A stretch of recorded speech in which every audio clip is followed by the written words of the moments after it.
This exhibit is our second time out, showing work of artists and folks who have mental illness in our community that are stepping out for the first time to show their work and have it viewed in a beautiful gallery. And a lot of the work is being sold. It's greatly appreciated, and I think we're at the beginning of a very important time in our society to step up to the plate and break the stigma of mental illness. It's time to respect and give people their space to show that they mean something in our society. It's making a difference in someone's life, that they have a meaning in this life. And so art is a way to do it. Music, dance.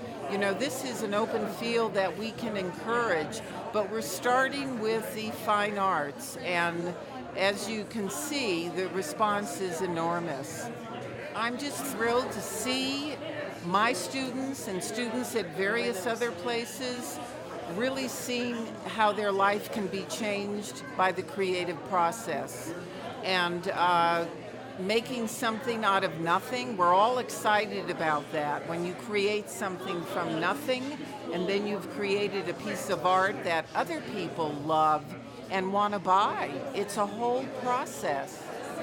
Well, I was out teaching art out in the road to underprivileged children, and Michelle happened to wander into my art class, and we started talking, and she was watching me teach these little kids how to paint, and liked what I was doing, and then we just had a long hour talk, and one thing led to another, and then I have a film out called the Twilight Angel, and there's some mental health issues and PTSD issues in the film. Michelle has the In and Out group, and they wanted to show the movie over across the street beside Santa Fe, and didn't have room to show the movie, so they just said, "Hey James, you want to be in an art show with our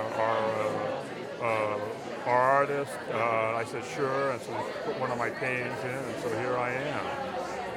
James, his work is exquisite, and he's one of these artists that will tell you his story, and I really admire that. I have folks here that paint but are very quiet about their story. James is powerful. He'll tell you about his story. He shares his story, and I really admire that. And he has a place to teach other folks to come up and tell their story. That's important. We need more storytelling, and I think James will be a very important link in getting other folks to speak of their story, because that process is healing. We need more healing in our society, and the more you talk about your story, I think you heal.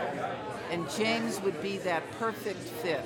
So I'm a big fan of James's work, and I think we have much to do together. I mean, for me, art saves lives, saved my life, and gives us an insight into part of ourselves that we don't have any other way to get into.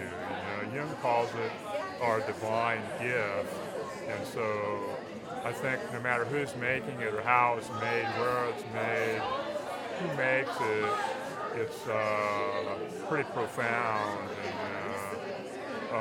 anybody who's a maker of it knows the tremendous feeling and wonderment of just making art, and that's why we make it over and over and over. I think the most unexpected surprise was when I went. Normally as a curator, it's not about meeting the artist, it's about the art. Can't separate the artist in this case from the art. So it's been very interesting going to Casa Milagro, to Casa Cerrillos, to the clubhouse at Lifelink, and not only looking at the art, but getting to meet the artists and realizing for most all of them, this is the first time they've ever seen their work framed professionally and hung professionally in a gallery of this caliber. Bruce Velick, the gentleman who organized this whole event, is an old friend of mine, and he approached me several months ago about the idea of hosting this exhibition and this benefit. So it sounded like an incredible opportunity to give something to the community, and so I agreed to do this. Well, it's been very, heartwarming to see sales for the artists. I know that artists, that's one of the main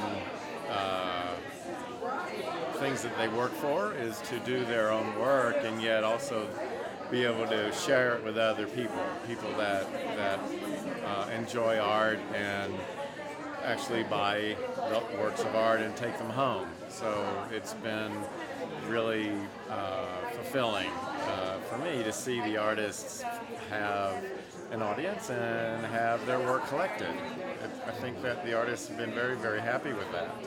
I think these artists, from what I've seen, have been profoundly affected by the reception and how much people like their work, and I also think they really enjoy the sales because they need the money, and that's really important to them also, and that's always a great thing anytime you sell a piece of art. So yeah, sure.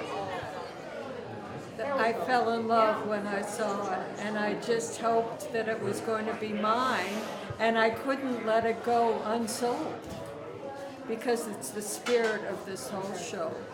We have a lot of red dots all over, which is wonderful. Even your professional artists would really like to be a part of this. These are not professional artists that have schooling behind them. Even though there are some folks that did experience that, this is people that are really looking at a different piece of their life and being creative. And I would like to see professional artists collaborate with folks who don't have the background and move into a position of mentorship. And I think that's a really important piece that we need to look at a little bit deeper. Yeah, for sure. And I was looking at this fellow's work, and I just got this huge sort of revelation and idea from him that I had never even realized before. So yeah, I learned something from the show myself.